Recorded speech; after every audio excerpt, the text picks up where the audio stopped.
가수 최종훈 씨가 구속됐습니다. 집단 성폭행에 가담한 혐의로 조사를 받아왔는데요. 법원은 최 씨의 범죄 혐의가 소명됐고 증거인멸에 염려가 있다면서 구속영장을 발부했습니다. 최 씨는 그동안 술만 같이 마셨을 뿐 성폭행은 없었다면서 혐의 사실을 부인하고 있었지만 이 단체 대화방에 남긴 글과 동영상에 발목을 잡힌 것으로 보입니다. 톡방에서 자기들끼리 네. 나눈 대화를 놓고 보면은 그 여성과 어떤 그 성행위를 하는 그런 동영상에 대해서 뭐 재미없다, 뭐 막 이런 식으로 이렇게 대화를 네네. 나눴다라고 하는 거예요. 그러면 다시 말해서 그 영상에 등장하는 그 여성이 의식을 잃고 있었던 부분에 대한 것은 거의 뭐 명백하기 때문에 중간간 혐의 정도의 적용은 충분하지 않나 네네. 싶고. 최종훈과 함께 성폭행에 가담한 혐의를 받는 사람은 모두 6명입니다. 정준영과 버닝썬 MD 출신 김모 씨 이미 구속이 됐죠. 유명 걸그룹 멤버의 친오빠인 권모 씨도 이번에 구속되면서 6명 중 4명이 구속된 상태에서 수사를 받게 됩니다. 경찰은 지난 2016년 1월 강원도 홍천 그리고 3월에 대구 등에서 정신을 잃은 여성을 집단 성폭행한 것으로 보고 있습니다. 이 6명 중 4명의 신병을 확보했기 때문에 수사에 속도가 붙을 것으로 보입니다. 버닝썬으로 촉발된 사건의 한 갈래인 정준영 카톡방 논란, 이렇게 4명이 구속되는 결과를 낳았습니다. 또 다른 갈래인 승리를 둘러싼 의혹 수사도 정점으로 가고 있습니다. 경찰이 승리에 대해서도 구속영장을 신청했습니다.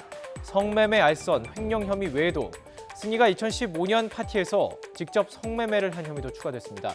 그러나 경찰이 수차례 승리를 불러서 조사를 하고도 예상보다 늦게 영장을 신청했기 때문에 경찰이 결정적인 증거를 잡지 못했던 것 아니냐, 이런 분석도 나오고 있습니다. 횡령과 관련돼서도 과연 법리적으로도 맞는 것인지, 만 횡령했다고 한다면 어떤 일시 어느 장소에서 무슨 목적으로 했는 것인지 이런 것도 다 소명이 돼야 되는 것이고요. 더군다나 성매매와 관련돼서 지금 상당 부분 더 부인도 하고 있는 것이고 또 불법 촬영과 관련돼서는 승리 씨 같은 경우는 나는 허세를 부리기 위해서 얘기한 것에 불과한 것이지 또 이렇게 오타가 났다 뭐 이런 등의 그 얘기를 하고 있기 때문에 이것에 명명백백한 소명을 선명하게 하기 위해서 시간이 상당 부분 흘러가는 것이 아닌가 생각이 되는데 네, 이 승리 측에서는 혐의를 완강히 부인하고 있습니다.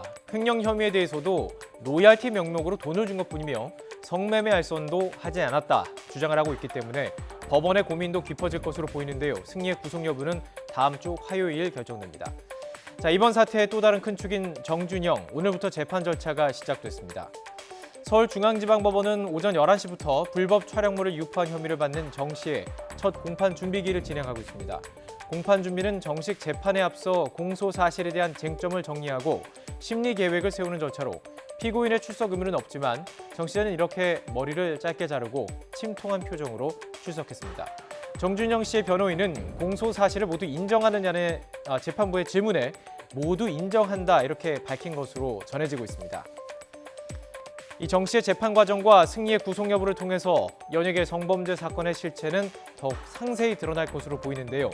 이 외에 경찰은 버닝썬 관련 그 연예인과 경찰의 유착 의혹에 대해서도 명확히 밝혀야 할 것으로 보입니다.